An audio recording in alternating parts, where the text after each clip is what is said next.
Je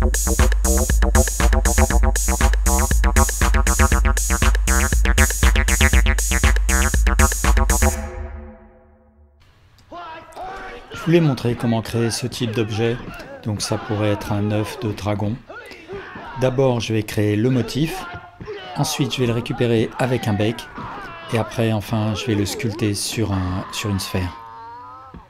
Alors je vais commencer par créer mon écaille, donc je supprime mon cube, je crée un mesh plane, en mode edit avec CTRL R, je le coupe en deux, je supprime ces deux vertices, et ici dans le panneau des modificateurs, je lui attribue un modificateur mirror, et avec CTRL R, je vais créer deux edges, et ensuite je vais donner à mon plan à peu près la forme de mon écaille.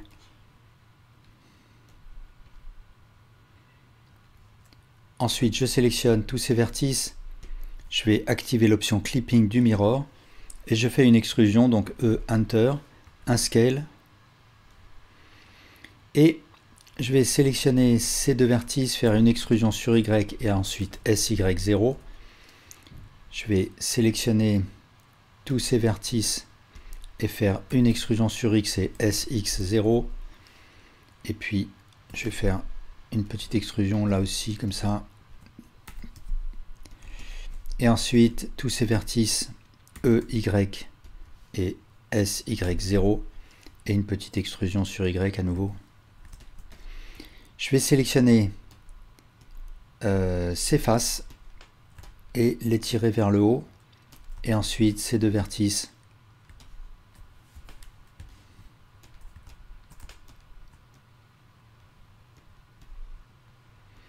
Et je vais attribuer à mon objet un modificateur Subdivision Surface. Je vais mettre un niveau de 2 et je vais faire un clic droit Shade Smooth.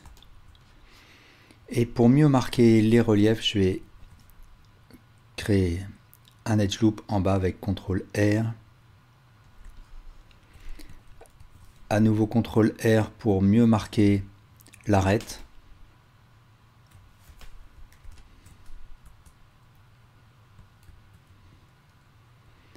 Et je modifie un petit peu la forme de manière à ce qu'elle corresponde à ce que je veux exactement. Alors ce que je veux maintenant, c'est récupérer mon relief sous forme de height map ou bump map, c'est-à-dire une image qui va traduire les bosses et les creux en niveau de gris. Donc ce qu'il faut d'abord que je fasse, c'est que j'attribue à mon objet dans le shader editor un matériel et je vais transformer avec l'add-on Node Wrangler ce Principal BSDF en shader émission. Je vais brancher dans ce shader un converteur Color Ramp. Je vais me mettre en mode Material Preview pour voir ce que ça donne. Donc pour l'instant ça donne rien du tout, ça donne un mélange de noir et blanc. Ce que je veux, c'est que le noir parte du bas pour peu à peu se transformer en blanc avec un dégradé de niveau de gris. Donc je vais choisir un converteur Separate XYZ et utiliser la sortie Z. Et pour déterminer de quelle manière va venir s'appliquer mon dégradé, je vais utiliser un Input Texture Coordinate et utiliser la sortie Generated qui va tenir compte en fait de la hauteur de l'objet. Et du coup, mon niveau de gris va s'étaler sur Z, du noir à la base de l'objet, au blanc au sommet de l'objet. Et maintenant, j'ai plus qu'à récupérer cette image noir et blanc. Donc je vais créer un mesh plane. Je vais le mettre au-dessus. Je fais attention à ce qu'il couvre bien mon écaille. Je lui donne un matériau. Je vais sélectionner le Principal BSDF et presser CTRL T pour avoir cette suite de nodes. Ici, je vais cliquer sur New pour créer une image que je vais appeler Bake underscore height par exemple. J'active l'option 32 bits float. Je clique sur OK. Et je vais pouvoir faire mon bake. Donc, je sélectionne mon écaille. Je fais un Shift. Je sélectionne mon nouveau plan. Je vais dans le panneau des rendus. Je vais choisir Cycles à la place d'Eevee. Et plus bas, sous Bake, Je choisis un bake type de type emit puisque je vais capter une émission. J'active l'option selected to active puisque j'ai l'objet qui va être baké, et je sélectionne ensuite un autre objet qui va recevoir le bake. Je vais ouvrir ici l'image editor de manière à voir le résultat. Je vais chercher mon image bake height et je clique sur bake. Et voilà, donc ma seconde image a capté mon image en niveau de gris et donc l'écaille. Je vais sauver cette image, donc image pack, je vais la sauver à l'intérieur de mon fichier blend. Et maintenant j'ai plus besoin de ces deux objets, donc je vais presser M, créer une nouvelle collection, et je vais désactiver cette collection. Et maintenant je vais pouvoir attaquer mon œuf. Donc je vais créer un mesh UV Sphere, je vais repasser sous EV et en mode solide. Je sélectionne le vertex qui est tout en haut, je vais activer l'option Proportional Editing et je vais tirer ce vertex de manière à donner une forme d'œuf à ma sphère. Ensuite je vais faire un clic droit Shade Smooth et puis je vais aller dans le panneau des modificateurs et attribuer à mon objet un modificateur Subdivision Surface d'un niveau de 4.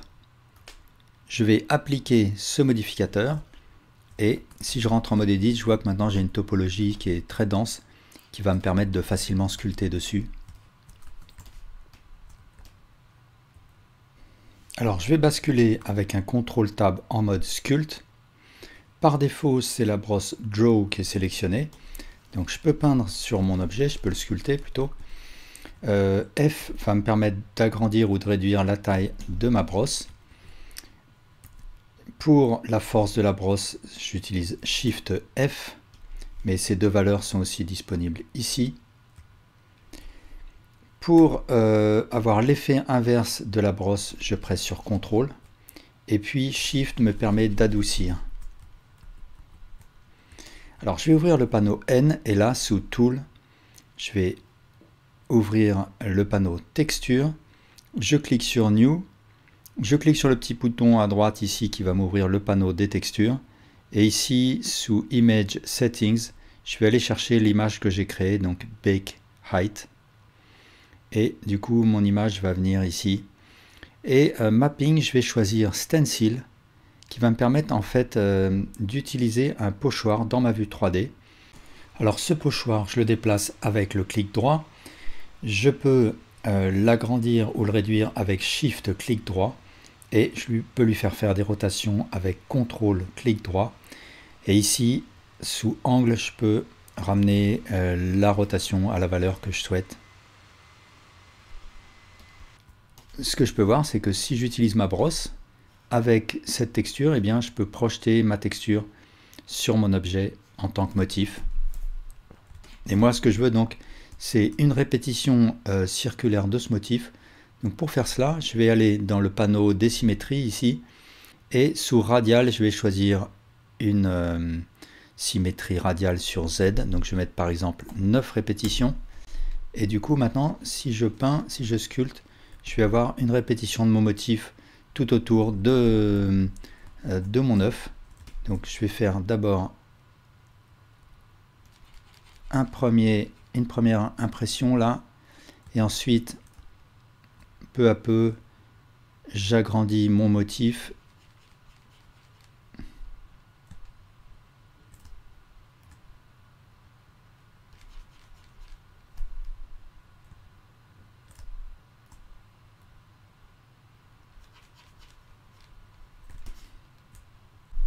Et puis je vais faire CTRL 7 pour avoir une vue de dessous.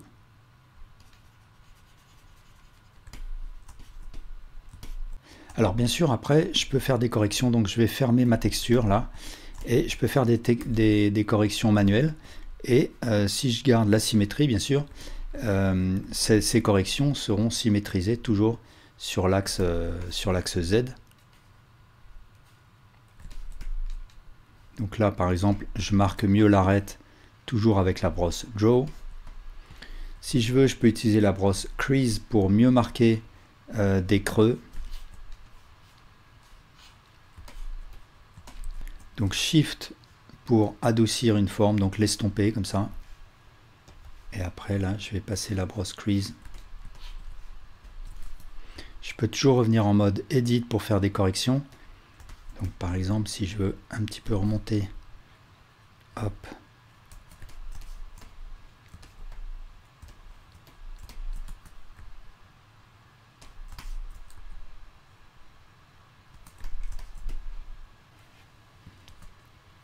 Ensuite, je vais donner un matériau à mon objet. Je vais me mettre en mode Material Preview là. Et je vais choisir un environnement HDRI, par exemple celui-là. Je vais ouvrir donc un shader editor. Je clique sur New. Je veux que mon objet soit métallique, donc je vais mettre la valeur métallique à 1. Je vais baisser la valeur Roughness.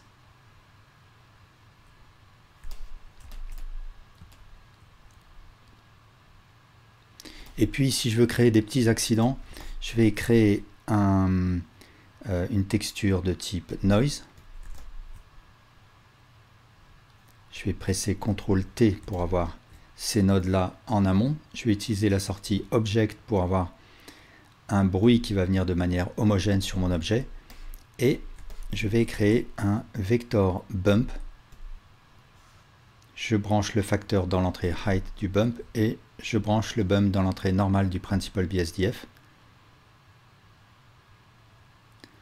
Donc là, ça me crée quelque chose d'un peu trop fort. Je vais baisser la valeur strength. Je vais la mettre à 0,2 ou 0,1 pour l'instant. Je vais baisser le scale du noise.